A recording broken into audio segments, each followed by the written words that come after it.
Amigos, ¿cómo están? Bienvenidos a Radio Uruguay, bienvenidos a La Máquina de Pensar. ¿Cómo andan? Espero que anden bien porque arranca La Máquina de Pensar hoy 19:03, lunes, con Gonzalo Gervás en controles de emisión. ¿Cómo le va, Gonzalo Gervás?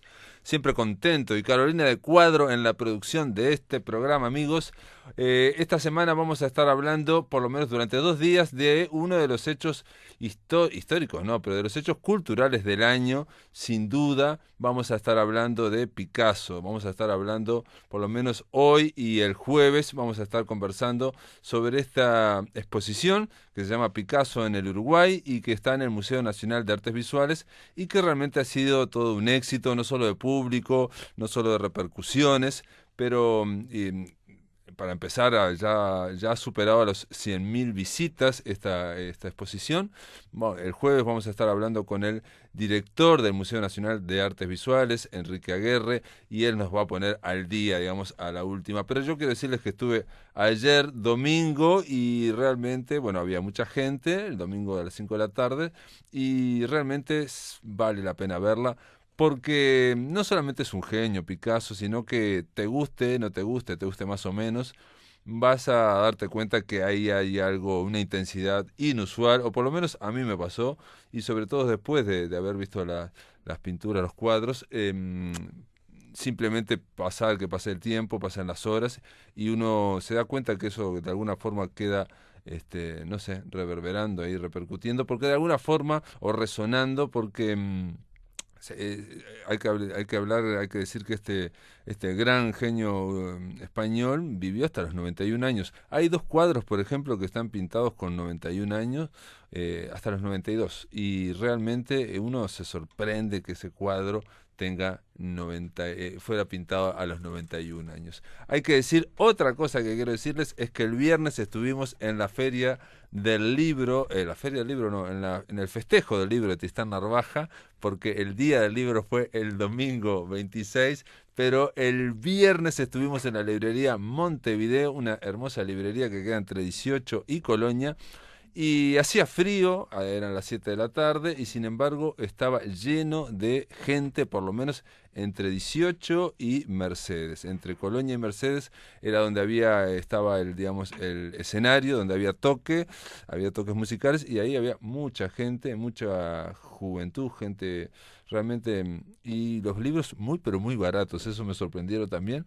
Y también fui hasta Uruguay, porque se hizo Tristán Narvaja peatonal desde 18 hasta Avenida Uruguay, y allí en la Avenida Uruguay había un poco menos, pero porque estaba puesto más en plan gastronómico. Había la mitad de la cuadra estaba llena de mesas y sillas y yo supongo que por la tarde eso debe haber estado lleno realmente, porque estaba lindo para tomar algo afuera. Obviamente a las 7 menos cuarto ya estaba oscuro y ya hacía bastante frío. De todas formas, quiero decirles que salió muy bien, lo grabamos. Este viernes vamos a pasar la charla con Gustavo Macaboy-Zechowski y con Claudia Magliano. Los dos estuvimos conversando de sus dos últimos libros de poesía con estos poetas en la librería Montevideo. Y ahora sí, para hablar de Picasso, vamos a darle la bienvenida a Laura Pouso. ¿Cómo andas, Laura? ¿Andas bien? Bien. ¿Andas bien, Buenas Laura? noches, tardes a todos. Laura Pouso estuvo vinculada al tema de Picasso. Obviamente ha habido una movida importante, no solo desde el punto de vista como un hecho cultural del año, sino que Enrique Aguerre tiene esa posibilidad, esas inquietudes que le interesa generar hechos culturales más allá incluso de la pintura, ¿no? Del arte visual, ¿no? Y en tu caso, no sé si te invitó a vos o vos le planteaste a él hacer una conferencia, una charla sobre el Picasso escritor. Mira, en realidad ni una cosa ni la otra. Esto en realidad es una iniciativa de José Miguel Onaindia, que es el director del Instituto Nacional de Artes Escénicas. Ujú. El Instituto Nacional de Artes Escénicas es el que organiza, entre otras actividades, el Festival Internacional de Artes Escénicas que va Claro. a tener lugar en Montevideo en el mes de agosto. Ujú. Y a José Miguel se le ocurrió, justamente como vos decís, que en el marco de la exposición Picasso sería interesante hacer cruces con otras actividades. Ujú. Entonces creo que hablaron con Enrique, como tal como lo describís, Siempre está, curioso sí, y sí, sí, abierto sí. y atento a Ujú. todo, dijo que sí. Y entonces, bueno, como Picasso además de ser el genio pictórico y escultórico que, bueno, que la gente, la audiencia conoce, él también escribió y escribió mucho, y escribió mucha poesía y escribió teatro también. Entonces nosotros, desde nuestra experticia, digamos, en lo teatral, como sabíamos que Picasso había escrito teatro, bueno, nada, la conferencia que tuvo lugar el día sábado, que realmente nos sorprendió la convocatoria porque se llenó la sala de conferencias. Y yo oí comentarios muy buenos de la conferencia que diste, sobre todo una charla, dice, muy descontracturada, muy animada, y sobre todo porque para ver facetas de Picasso que realmente no son son desconocidas, digamos, son muy poco conocidas. Claro, la idea era justamente no hacer una conferencia como para una élite intelectual de expertos entendidos en Picasso o gente que estuviese atrás de curiosidades, sino realmente hacerlo para el ciudadano común que va a ver la muestra y que después tenía la posibilidad de sumar esta otra actividad de manera paralela. Entonces, por eso, nada, hacer una charla descontracturada y también haciéndole honor al personaje, porque me parecía que uno tiene que como que situarse enfrente de la persona a la que va a homenajear de alguna manera y dialogar con él, y no se me ocurría otra forma de dialogar con Picasso que no fuera desde el humor, desde lo descontracturado del personaje. Esta charla se va a repetir, porque después el Ballet del Sodre va a ser el Sombrero de Tres Picos en el mes de agosto, y el Sombrero de Tres Picos es un ballet para el cual Picasso hizo el vestuario y la escenografía, ¿no? Los telones pintados. Entonces, en el marco de eso, lo vamos a repetir otra vez en el Auditorio del Sodre en el mes de agosto. Esta charla pasada hicimos una lectura dramatizada de una de las obras. Invité 2 actores, hicimos como una especie de collage, porque la obra es un delirio, y tomamos como la historia de amor. La obra escrita por Picasso. Por Picasso, ahí va. Te cuento, mira, Picasso escribió más de 350 poemas y 5 obras de teatro. 5 obras. 5 obras. El conjunto de su poesía y 2 de las obras de teatro están reunidas en un volumen que se llama Picasso Escritos, Picasso Écrit, que es muy curioso porque Picasso empieza a escribir con 54 años. En un momento donde él tenía una crisis creativa muy importante, esas especies de mesetas o baches directamente entre lo que entran los artistas. En alguien que era muy prolífico y que llegó a pintar hasta 2 y 3 obras casi diarias. Sí, digamos, en una bestia de laburo. Era una locura, una bestialidad con lo que producía, ¿no? Sí, yo justamente comentaba eso en la charla, que de repente en otro pintor estar 2 meses, 3, un año sin trabajar, 2, no pasa nada. No pasa pero nada. para él era rarísimo. Sí, sí. Entonces hay que, bueno, como yo soy dramaturgista, que es una profesión rara, no voy a explicar ahora porque estaríamos toda la noche, me interesa básicamente el texto en sí mismo, los textos, la producción textual en sí misma, el contexto en el que fueron escritos y el contexto en el que son representados. Entonces, yo trabajo de esa perspectiva. Entonces, decía, Picasso empieza a escribir en 1935, era un tipo que era una bestia de laburo, él se había ido a vivir a Francia muy joven, con 19 años, es un malagueño que había vivido en Barcelona. Claro, y antes había vivido en Galicia también. Entonces, cuando era chico en Galicia tuvo mucho contacto con el teatro, había ido al teatro en el Instituto de la Guarda, que es donde él hizo el liceo, digamos, hacían como improvisaciones con los amigos, y su familia era muy fanática del circo. Picasso venía de una familia culta, el padre era profesor de Bellas Artes, digamos. Y bueno, ellos hacen esa recorrida, cuando llega a Barcelona ya era un joven, ahí se integra con los círculos literarios de la época. A Picasso siempre fue un tipo que le interesó mucho más rodearse de gente de la literatura que de gente de la pintura.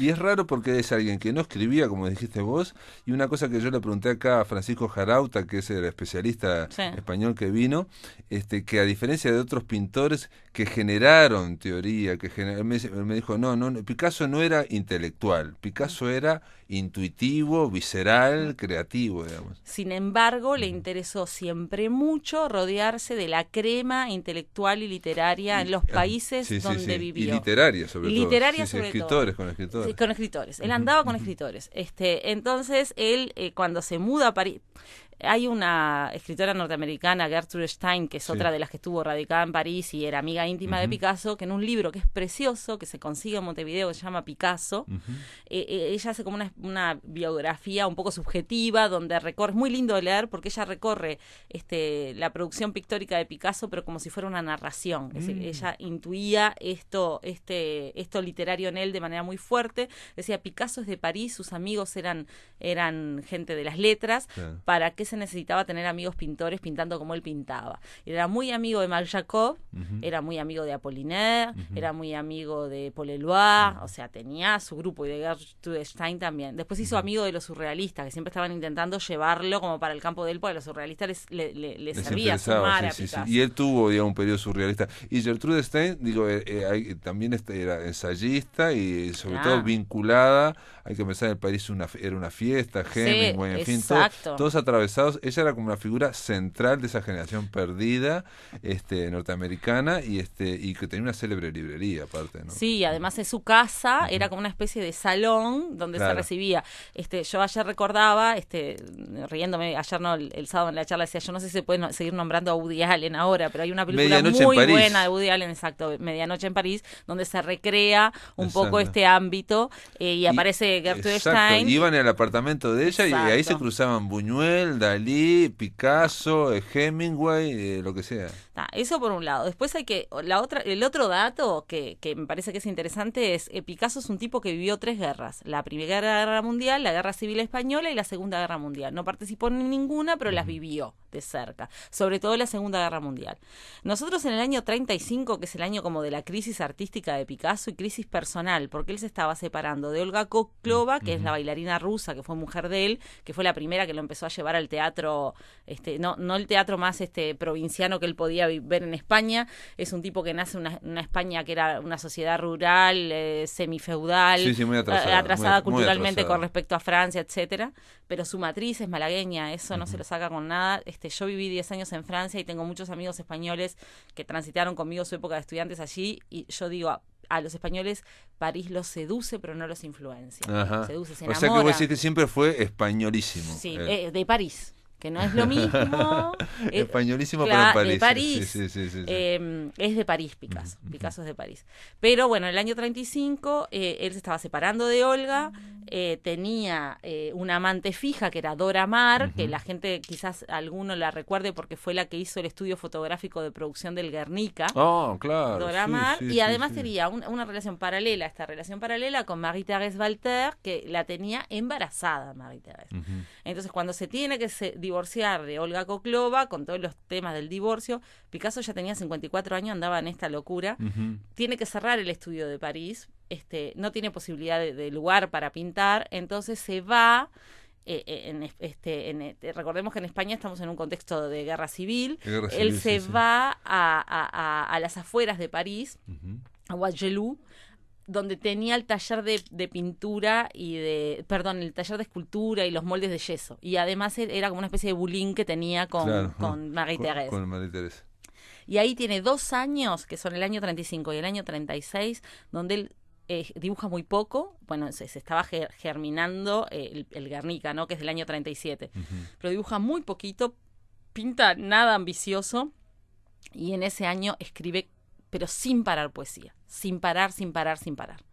La producción teatral de Picasso empieza un poco después, empieza ya en el contexto de Francia ocupada por los nazis. Los nazis ocupan Francia, pasan por abajo del Arco del Triunfo, así, olímpicos, el 22 de junio de 1940, y ahí empiezan todas las restricciones. Había un gobierno paralelo en Vichy, bueno, esto la audiencia lo recordará. Sí, digamos, colaboracionista nazi, ¿no? Exacto, y había todo un movimiento de resistencia. Pero en general, digamos, se mantuvo la cultura, pero París estaba en una ciudad ocupada, estaba Sartre, estaba Simone Beauvoir, todo eso, pero todos estaban bajo la vigilancia de los nazis. Estaban todos bajo la vigilancia nazi, Sartre, Simone de Beauvoir, los Léris, eran todos amigos de Picasso, y muchos estaban en la clandestinidad también. En ese momento, en el año 1941, Picasso, como tiene miedo, porque el ambiente está tremendo en París, además era los franceses le llaman al invierno de 1941 la larga noche, porque no había calefacción, que se morían de frío, no había comida, tarjetas de racionamiento, o sea, era la guerra total, listas negras, gente perseguida, no se sabía quién se iban a llevar, todas las noches se preguntaban a quién iba a desaparecer, digamos. Yo lo señalaba en la charla porque había mucha gente grande en la charla, y yo decía, bueno, y los que están acá, la mayoría ya vivió esto, ya sabe de qué se trata. Claro. En ese contexto, en 1941, Picasso escribe su primera obra de teatro, que se llama El deseo atrapado por la cola, Le désir attrapé par la queue.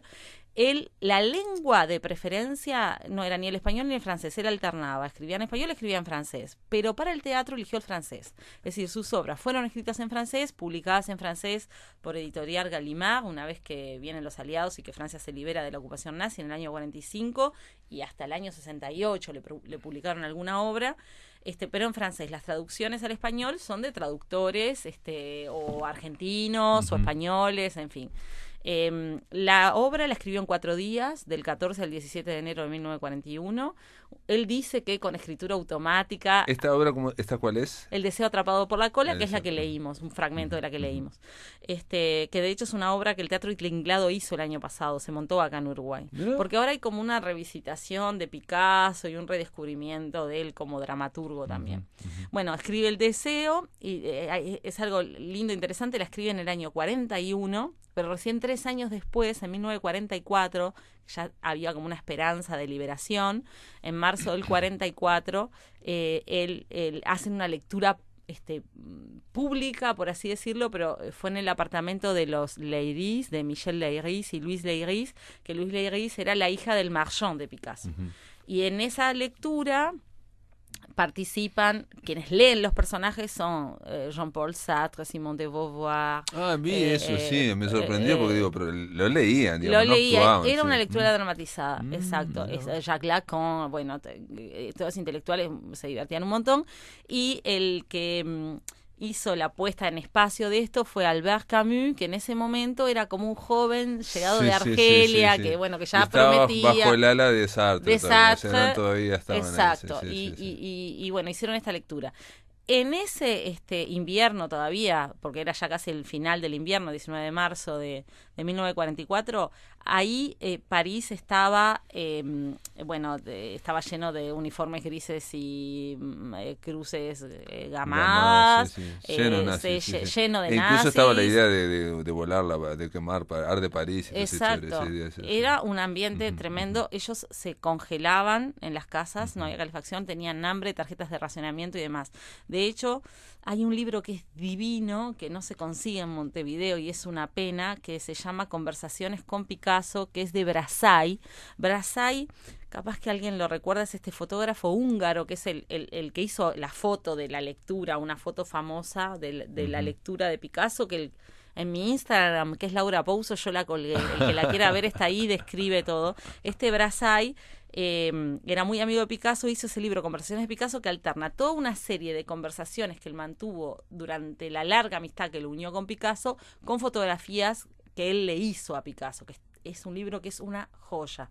Ese libro yo justo lo tenía en inglés y traduje algunas partes para la conferencia, pues no tiene desperdicio. Cuenta que a la primera lectura del deseo atrapado por la cola fue, por ejemplo, un matrimonio muy rico argentino, los Anchorena, que a pesar de los esfuerzos y del dinero que tenían, no lograban que Picasso les hiciera una puerta pintada que les había prometido, en fin, todo con mucho humor, pero en realidad la estaban pasando mal. Y Picasso pone en la chimenea del apartamento de los Leiris, para esa lectura pública que hace de la obra, un retrato que él le había pintado a su amigo Max Jacob, que era, entre otros, el que le había ayudado a Picasso a hablar mejor francés, porque Max Jacob se había muerto en un campo de concentración el 5 de marzo de 1944.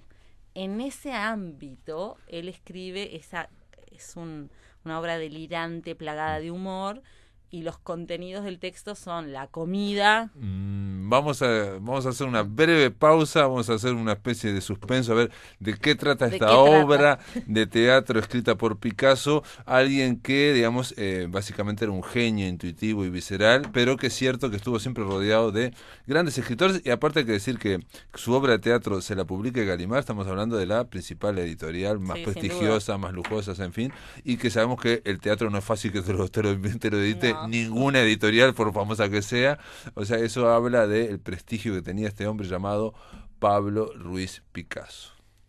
Amigos, estamos en La Máquina de Pensar, estamos conversando con Laura Pouso en torno a Picasso, escritor, este hombre que, digamos, que fue un genio y que, digo, hay que ir a verlo en el Museo Nacional de Artes Visuales porque realmente es una recorrida por su obra muy sintética, ¿no? Estamos hablando, creo que son 40 y pico de pinturas, pero, y bueno, también hay cerámicas, hay algunas otras cosas y esculturas.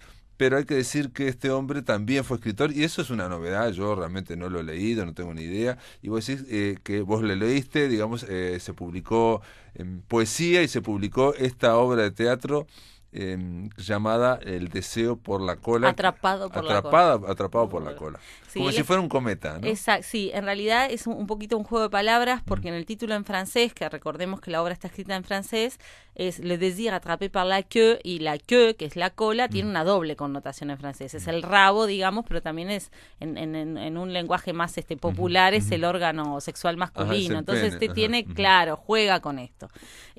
Incluso en español de España también, cola. Sí, el rabo también. Claro, y cola también. Cola también. Entonces hay un juego ahí porque como el erotismo, el deseo, es el gran protagonista de la obra, está escrito con D mayúscula, el deseo. Y siempre se ha dicho de Picasso que era muy fálico también, ¿no? Pero creo que es el deseo en este caso es el deseo de todas las, frente a todas las restricciones y a toda la carestía que había en ese momento, porque la obra están todo el tiempo hablando de comida, que era justamente lo que faltaba. Es una obra, tiene muchísimo humor. Nosotros leímos escenas de dos personajes, uno es la torta, los personajes son la torta, el puerro, la cebolla, claro, tenían un hambre que no podían más. Bueno, y el otro es el pie grande, el patón, y ellos dos tienen como una historia de amor, porque siempre, bueno, el deseo es lo que finalmente nos devuelve a nuestra condición humana, porque vos desesperado por comer, los animales también, en cambio el deseo es lo único que te hace te diferencia de los sí, de los te otros, humaniza, digamos es como el gran protagonista. Mira, lo que tiene de valor, a mí me interesó mucho leer a Picasso. Yo lo descubrí, yo tuve que investigar para esto, a mí me hicieron un encargo y investigué. Tu misión, Laura, es esta. Mira, ¿qué tiene interesante? Primero que anuncia de manera muy fuerte lo que va a suceder con el teatro en el siglo XX después. Eso es muy fuerte, muy sorprendente. Muy interesante, porque él era muy fanático de Alfred Jarry, se sabía Ubu, Rey de Memoria, que es una obra del año 88, fines del siglo XIX. Y que fue precursora del surrealismo y de todo. Total, montón, ¿no? que es una obra genial, que yo digo, ¿por qué no con todos los totalitarismos que tenemos, tendría que estar hecha en todas las ciudades del mundo en este momento? Porque es una obra que invoca bárbaro, ese matrimonio nefasto. Y una pregunta, cuando decís que anticipa a, digamos, la evolución del teatro, ¿te referís, por ejemplo, yo que sé, a Samuel Beckett, por ejemplo? Mira, es bastante posterior a Beckett, pero lo que, mira, ¿qué entiendo yo? Entiendo que, entre otras cosas, introduce algo de lo que el teatro contemporáneo se va a vanagloriar, que es el silencio. El teatro contemporáneo va a decir, nosotros metemos el silencio en el teatro, porque antes, taca, taca, taca, taca. Sí. Entonces, a ver, él crea un personaje que es el silencio, que es uno de los personajes en la obra, cuyo único parlamento es a ver si se callan.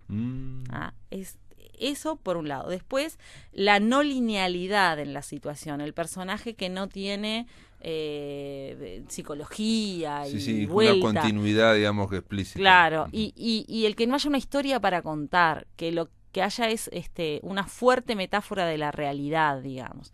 Es un tipo que escribió en un contexto de inicio de ocupación y que presenta la obra por primera vez al público en un contexto de casi liberación, pero con mucha incertidumbre, porque a los americanos les podía ir mal también en esta metida en la guerra. Les fue bien desde su perspectiva. Para Europa les fue bien. Sí, y el desembarco en Normandía. El desembarco en Normandía, que es que es del 44. Del 44, exactamente, de agosto del 44, si la memoria no me falla, y esto fue en marzo del 44, o sea que estaban ahí. Eso es interesante. Y después, desde el punto de vista de la poesía, releyendo, la poesía está publicada integralmente por Gallimard en un libro que es precioso, se llama Escritos, que es del año 89, o sea que recién en el 89 le publican todo, porque en los archivos de lo que ahora es el Museo Picasso de París, una mujer llamada Marie-Laure Bernadac, que fue contratada como archivista, en cajas empezó a encontrar una cantidad de cuadernos escolares donde estaban las poesías y algunas de las obras de teatro. Él, por ejemplo, las obras las escribía en cuadernos de estos de escuela, la poesía la dibujaba como al costado. No es que no se supiera que él escribía, porque él empezó publicando algunos recordarán esta célebre revistita francesa llamaba Cahiers d'Art, en el año 36, y lo prologaba André Breton. O sea, la gente sabía que Picasso escribía, habían hecho esta lectura, el Living Theatre en New York le había hecho El deseo atrapado por la cola, se lo habían estrenado, no pasó nada, fue un fracaso, todo bien. Claro, no funcionó. ¿Por qué no funcionaba? Yo me hago la pregunta de por qué las obras de Picasso no pasaron a la posteridad y por qué ahora sí hay como una revisitación de él como escritor en sentido, como artista total, porque en definitiva era lo que era el tipo, un artista total. Sí, exacto. 3 respuestas son posibles. La primera es que quizás su producción dramática, no tenía el valor más allá de la firma de quien la hizo y más allá del grupo de intelectuales que le dieron ánimo y vida ellos eran como un convivio ahí, estaban ahí. Es interesante que él haya elegido un arte colectivo, que siempre se haya inclinado al teatro. Él decía, el teatro me aburre, me gusta el circo, pero siempre como lo colectivo, ¿no? Claro. En esa época era vital lo colectivo, porque colectivo... Y en esto que mencionaste vos también hay una cuestión circense, ¿no? En esta obra de teatro también. Sí, ¿no? Tiene algunos elementos. Esa cuestión medio absurda también. Sí, tiene algún... podría... O digamos de personajes, te pregunto, ¿no? Esos personajes que son como lo de la comedia del arte, ¿no? O sea, que pueden variar, que alguien los podría agarrar a esos personajes y escribir otros bien. Yo pienso que no trabajaba sobre un arquetipo, que es la diferencia con la comedia del arte, donde los personajes son arquetípicos, porque no lo desarrolló. En cada obra los personajes van variando. No logro identificar como arquetipos o sociales o culturales. Sí, lo que logro ver es una enorme irreverencia. Eso sí eso sí tiene el circo. Desde arriba la convención, lo hegemónico. Eso sí.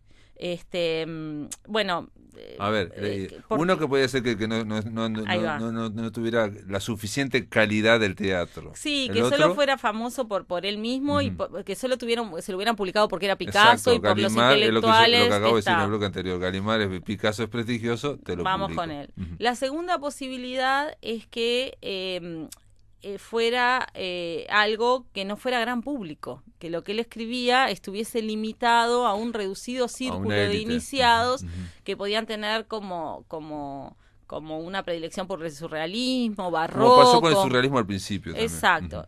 Y la tercera posibilidad es que él hubiese escrito algo que estuviese por fuera de su tiempo, que es en lo que yo creo. Creo en las 13. Sí, no, que escribiera algo que estuviera tan despegado del clima cultural del momento. Claro, ¿no? Porque lo que se usaba ahí en ese momento de escribir... lo que se dice y no se puede decir. Claro, él,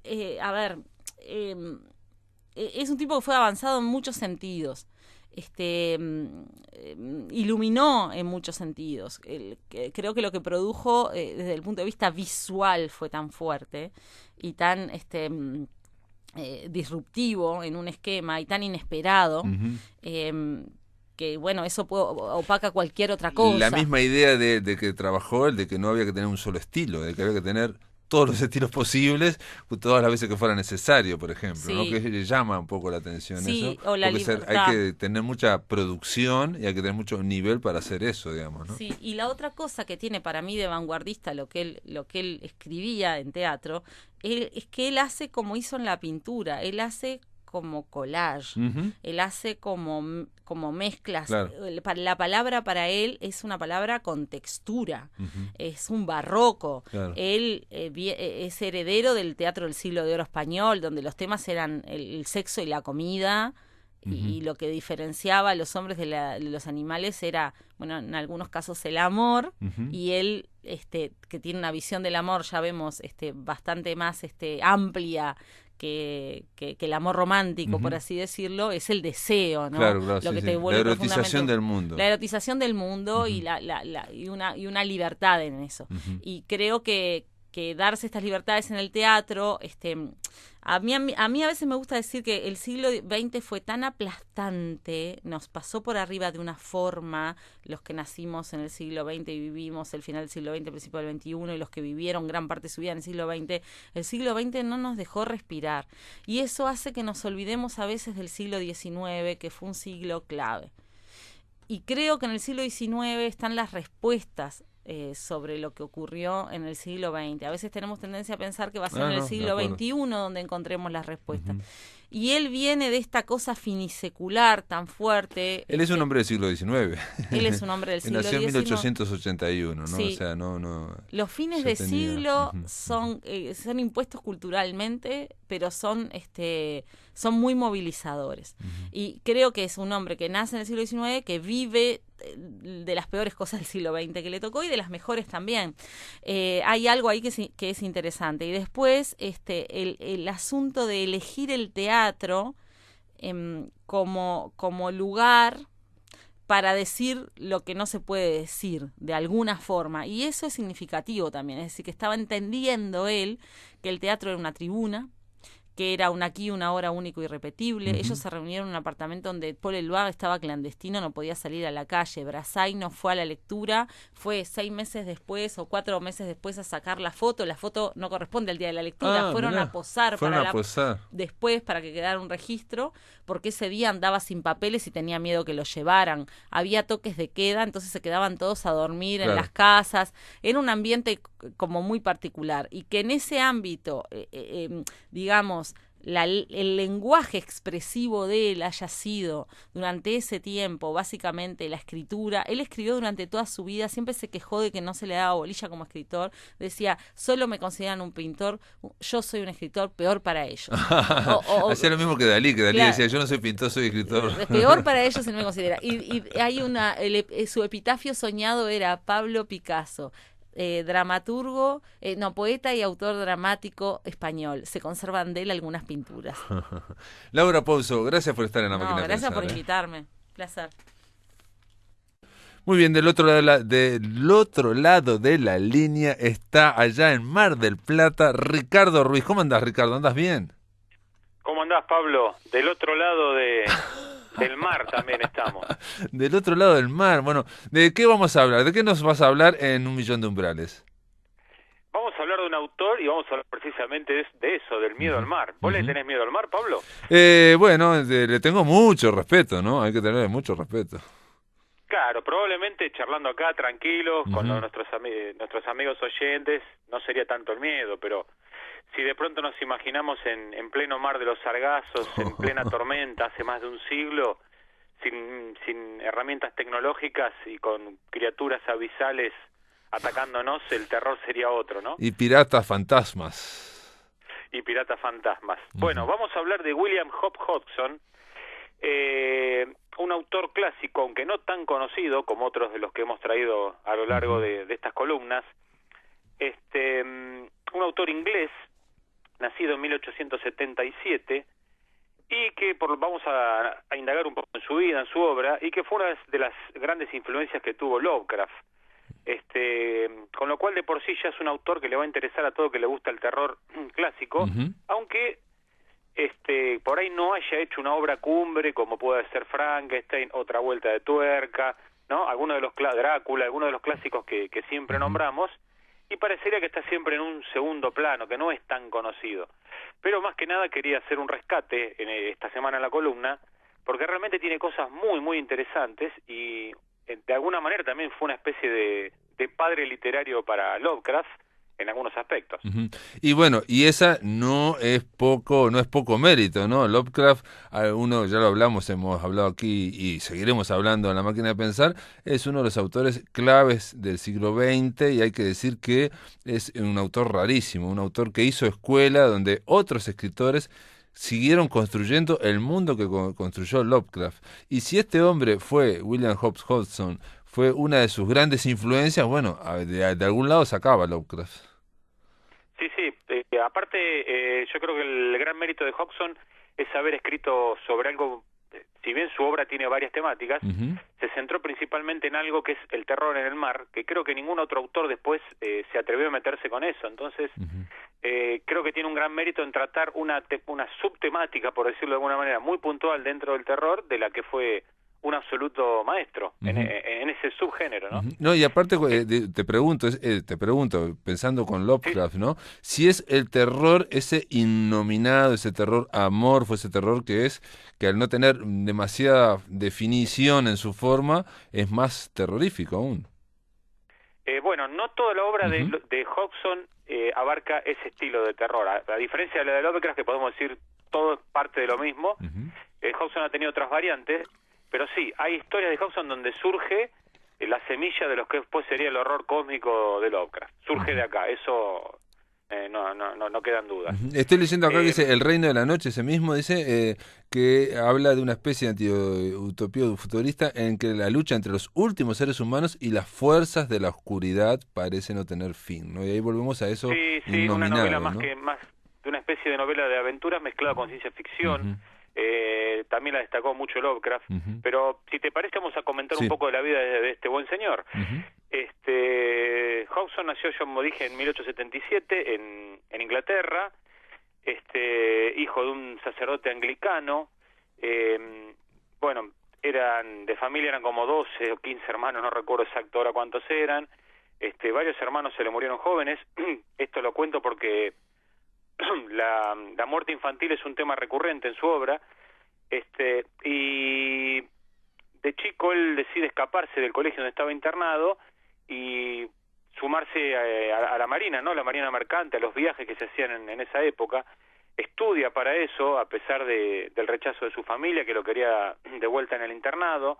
Finalmente el padre le da permiso y él se enrola, y esto lo deja muy marcado porque él está varios años de su adolescencia siendo marinero y conociendo todos los secretos de los barcos, y decide retirarse de ese mundo muy joven, principalmente porque le hacían lo que hoy llamaríamos bullying, ¿no? Era muy castigado por los otros marinos, se burlaban de él, o mejor dicho, la burla entre los marinos era algo muy común en la época y él era una víctima, a tal punto de que él cuando deja la marina se dedica a hacer físico-culturismo. Es rarísimo. Y pone un gimnasio. Pareciera que no tuviera nada que ver, ¿no? Pero era a donde la vida lo iba llevando. Pone un gimnasio e incluso él entrenaba a policías, incluso en algún acto de Houdini, él fue el que le puso las esposas al mago Houdini, ¿no? Mago de a Harry Houdini, famoso. A Harry Houdini, el gran escapista. Sí. Bueno, y Houdini tuvo un cruce de palabras con él, porque aparentemente le dejó las esposas mal puestas y no lograba escaparse. Bueno, son todas anécdotas de la vida de Hodgson. Sí. Hodgson, en el tiempo que estuvo en el mar, también fue un gran fotógrafo, fue uno de los primeros grandes fotógrafos que sacaba fotos a tifones, a huracanes, tenía mucha fotografía en plena tormenta. Es decir, fue una persona de las artes dentro de eso, ¿no? En una gran variedad. Y empezó escribiendo artículos relacionados con el cuidado físico, el culturismo, pero como se dio cuenta que eso no le iba a dar plata, y influenciado por Julio Verne, por Edgar Allan Poe, decidió empezar a escribir historias de misterio, de suspenso, de aventuras. Cuentos, es decir, su ¿no? primera formación literaria fue casi periodística, por contarlo de alguna manera, ¿no? También escribió algo de poesía, bueno, pero ahí desembocó en lo que sería toda su obra fantástica, compuesta como la mayoría de los autores de aquella época por cuentos, por relatos que se publicaban en revistas pulp, claro, de segunda línea, de cultura popular. Logra casarse, se casa con una inglesa, se van a vivir a Francia, y a los 40 años muere. Va a la Primera Guerra Mundial, es atacado, y muere muy joven. Y lo que deja es un legado de varias novelas, 4 o 5, y después un gran cantidad de cuentos y artículos y algunas poesías. Obviamente en vida no lo conocía nadie, por decirlo de alguna manera cruel por ahí, ¿no? Pero su obra empezó, digo, al igual que Lovecraft, al igual que muchos autores de esa época, luego de su muerte, y su mujer, que no se volvió a casar, fue la gran impulsora, ¿no?, de los relatos y las novelas que había escrito su marido. Y bueno, y en esa publicación, perdón que te interrumpa, digamos, también debe estar la influencia que generó sobre Lovecraft también, ¿no?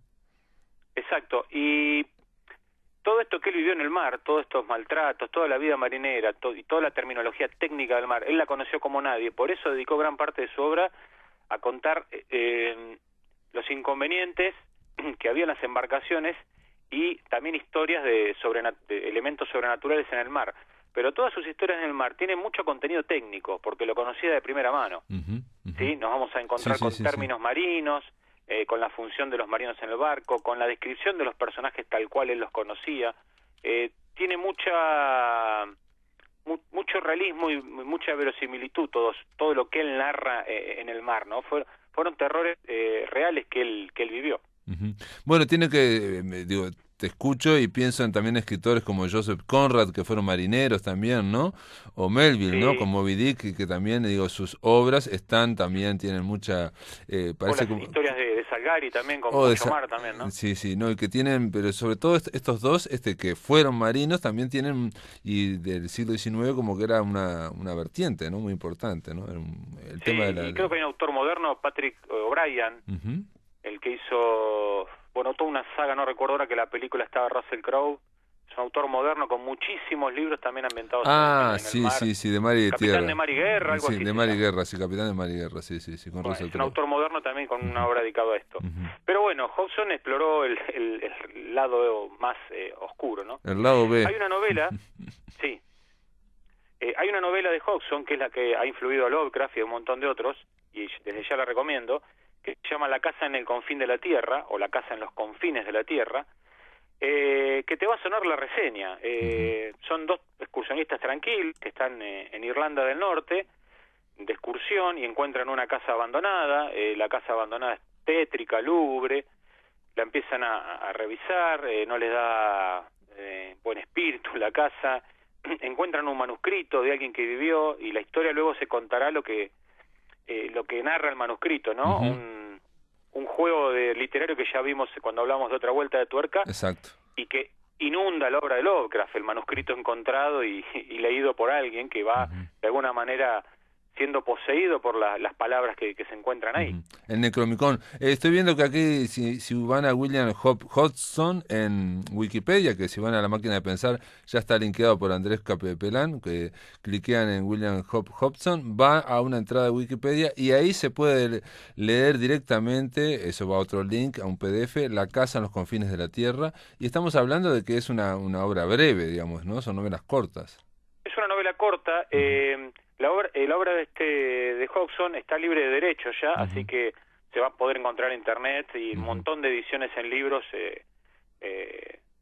sea, hay de sobra para buscarlo, para leerlo, y leerlo. En línea. Sí, esta obra decía La casa en los confines de la tierra, que tiene toda una segunda mitad muy onírica, que es el manuscrito que ellos encuentran, donde se narra un viaje onírico hasta la génesis del mundo, hasta la desintegración. Muy volado, muy loco la historia para la época. Fue una de las obras que lo impactó a Lovecraft y generó esta semilla del horror cósmico, ¿no? Que viene de más allá del tiempo y del espacio, ¿no? Sí, esa que es la idea de poner a la humanidad como un eslabón más, ¿no? Digamos, como que este mundo que conocemos y la humanidad y nosotros los occidentales que pensamos en otra vida, como que hay cosas que van anteriores a todo esto y van a seguir después de que nosotros se borre, ¿no? Un poco también yo creo que es por el darwinismo, toda la evolución del siglo XIX que hizo que a mirar, digamos, el desarrollo de la naturaleza y de la astronomía de otra forma, ¿no? Claro, al que le interese el mundo del cómic, esta obra que dije, La casa en el confín de la tierra, fue adaptada en una muy buena edición que se consigue en castellano por Richard Corben, del que hablamos hace poco cuando hablamos de la película Heavy Metal. Hizo una edición en cómic más o menos de 100 páginas, muy bien adaptada, con el estilo siempre grotesco de Corben en los dibujos, que para esta historia, con monstruos, con cosas sonóricas, le pega perfecto, y la recomiendo también para el que por ahí no lee la novela pero se interesa por la historia y lo quiere ver. hay una edición en cómic de Corben muy, muy buena. Aparte Richard Corben, le digo, para los físico-culturistas le van a gustar, digamos, ¿no? Exacto, porque Como siempre dibuja... musculosos. Hay sobredosis de músculo ahí. Sí. Y vamos a comentar un poco la obra que está relacionada con el mar. Hay muchos libros, al igual que la obra de Lovecraft, que encontramos distintos tomos que recopilan varias de las historias. Todos los relatos marinos de Hodgson se encuentran en un montón de libros, pero Editorial Valdemar en España, que se dedica principalmente, tiene toda una línea de editar terror clásico de forma completa, bien traducido, con notas, todo, que son ediciones que lamentablemente a este lado del Atlántico llegan a un precio muy elevado, pero bueno, al que es coleccionista o al que le gusta esto, son ediciones perfectas. Hay un tomo que recopila todos los cuentos de terror marino de Hodgson, que son casi 800 páginas, y lleva por título un título hermoso de lo terrorífico, ¿no? Que es Los mares grises sueñan con mi muerte, que es el nombre de un poema de Hodgson. Este libro presenta de forma cronológica todo lo que Hodgson dedicó a los terrores que le impulsaba el mar, ¿no? Y acá vamos a ver las características que encontramos en todos los cuentos de terror de él. El mar como un infierno. Claro. El mar es el lugar donde un grupo de hombres no van a encontrar salida ni salvación. Claro. Es así. Sea una tormenta, sean criaturas abisales, pulpos gigantes. A veces los cuentos de Hodgson, lo sobrenatural termina siendo explicado por factores racionales, ¿no? Se ve que él no quería atravesar mucho esa barrera hacia lo sobrenatural, pero no importa. Lo que importa en estos relatos para mí es el clima que él logra transmitir. Claro. Y tiene otro... hay pocos autores. Sí, no, decime, y hay pocos autores. Creo que hay pocos autores que logran transmitir ese miedo en pleno mar como lo hace Hodgson. Claro. Sí, la idea de estar en una especie de laberinto que no se puede salir, digamos, sino el mar como un laberinto, como decía Borges del desierto, que es otro laberinto, ¿no? Que es imposible salir. Exacto, por ejemplo, qué sé yo, la soledad, el aislamiento, el vacío existencial en medio de un huracán, cómo resistir, ¿no? ante ese horror. Pensemos que estos relatos, siempre insisto con esto, ¿no? Cuando uno lo lee se tiene que ambientar en la época que está narrado, no hay GPS, no hay teléfono, no hay tecnología, no hay nada, que es uno frente al mar y en el mar encima un horror, ¿no? Que ya digo, puede ser, juega mucho con eso de las criaturas gigantes, ¿no? Es la inmensidad y precisamente lo diminuto del ser humano. Tiene otra que se llama Carnacki el cazafantasma, estoy viendo acá, que es Thomas Carnacki, es un detective paranormal del escritor William Hodgson. Hay un libro con las historias de Carnacki, que es un detective de lo sobrenatural, mezcla suspenso y humor, ¿no? Un Sherlock Holmes un poco más gracioso y no tan incisivo en el suspenso, pero sí, interesante. Tiene no todo es terror en la obra de él, ya digo, escribía cosas así para lograr vender, ¿no? Y para lograr subsistir con eso, después del que tuvo que cerrar el gimnasio, y que se dedicó a esto, pero sí, está también lo de Carnacki. El cazafantasma. Editado en libros. Carnacki el cazafantasma, dice aquí, ¿no? Carnacki el cazafantasma. Sí, son cuentos sobrenaturales. Que también sacó Valdemar. Exacto, es de Valdemar y son cuentos sobrenaturales de detectives de William Hodgson. Mirá vos. Claro, yo te digo algunos títulos y te va a sonar a Lovecraft, algunos títulos de los relatos. Por ejemplo, La cosa en las algas. Claro. Suena a Lovecraft. Sí. O La llamada al amanecer, ¿no? La llamada de Chulu, La cosa en el umbral, ¿no? Claro, suena... tiene ese estilo, La aventura en la punta de la tierra. Hay todo un... Bueno, El reino de la noche. El reino de la noche también, claro. Sí.